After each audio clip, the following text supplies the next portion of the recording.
রাজ্যের শাসক নেতারা কথায় কথায় নীরব মোদী, বিজয় মালিয়া নিয়ে কেন্দ্রকে তোপ দাগেন, কিন্তু নীরবে এ রাজ্যে যে অনেক নীরব গজি উঠেছে, তৃণমূল কি সে খবর রাখে? না রাখলে মালদায় একবার ঘুরে আসতে পারেন। রতুয়ার বিলাইমারি গ্রাম আর নীরব থাকতে রাজি নয়। হাতে পাসবুক, চোখে জল আর হতাশা। কি করবেন এই মানুষগুলো জানেন না। সমবায় ব্যাংকে দুর্নীতি, ম্যানেজার ক্যাশিয়ার 13 কোটি টাকা নিয়ে গায়েব।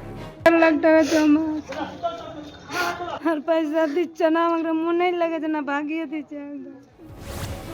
রতুয়া 1 নম্বর ব্লকের বিলাইমারি গ্রাম পঞ্চায়েত।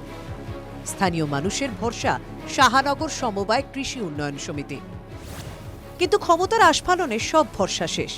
তৃণমূল পঞ্চায়েত প্রধান নিজের ছেলেকে বসালেন সমবায় ব্যাংকের ম্যানেজার পদে, ক্যাশিয়ার পদে ভাইপো।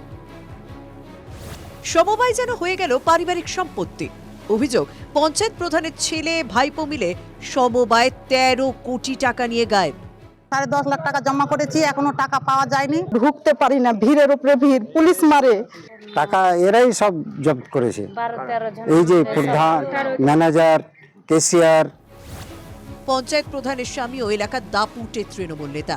কেলেঙ্কারির সব দায় এখন ভাইপোর উপর চাপিয়ে ছেলেকে বাঁচাতে মরিয়া। ম্যানেজার জানতো কিনা নিজের পাসওয়ার্ডে এই কাজগুলো করেছে। ওকে ধরে আনার ব্যবস্থা করছি। ব্যাংক সেই রকম বন্ধ নয়, কিন্তু পাবলিককে টাকা দিতে পারছি না। রতুয়ার বিধায়ক সমর মুখোপাধ্যায় একটা সময় এই ব্যাংকের সঙ্গে যুক্ত ছিলেন। প্রতারিত গ্রাহকরা ছুটেছেন বিধায়কের কাছেও, কিন্তু বিধায়ক যে প্রতারিতদের কোর্টেই বল ঠেলে দিলেন।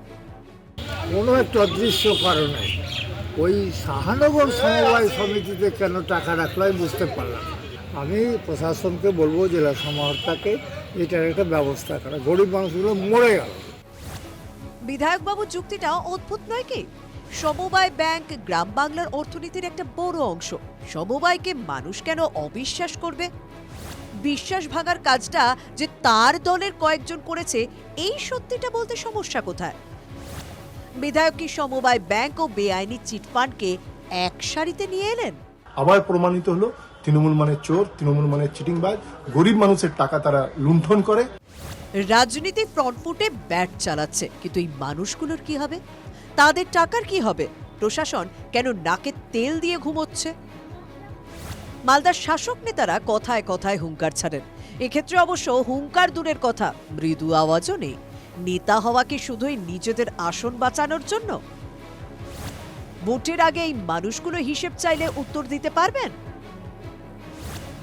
মালদা থেকে শুভতোষ ভট্টাচার্যের রিপোর্ট, TV9 বাংলা।